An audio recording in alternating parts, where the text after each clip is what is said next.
Syederalun pelayaran ke Pulau Wes Sabang, baik menggunakan kapal cepat maupun kapal lambat, dipenuhi wisatawan yang berlibur ke pulau di ujung barat Indonesia tersebut.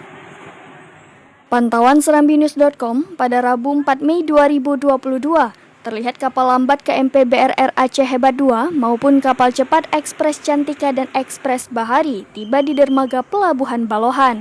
Semua tempat duduk di kapal cepat maupun lambat terisi penuh. Ramainya wisatawan tampak juga dari puluhan roda 2 dan roda 4 penuhi kapal lambat. Wisatawan yang berlibur lebaran itu tidak hanya dari berbagai daerah di Aceh, tetapi juga banyak yang berasal dari sejumlah kota di Pulau Sumatera, seperti Medan, Padang, dan bahkan datang dari Jakarta. Biasanya mereka ingin mengunjungi Tugu Kilometer 0 Indonesia. Selain itu, wisatawan juga banyak yang memilih bersantai di pantai, snorkeling, dan melihat objek wisata ikonik lainnya.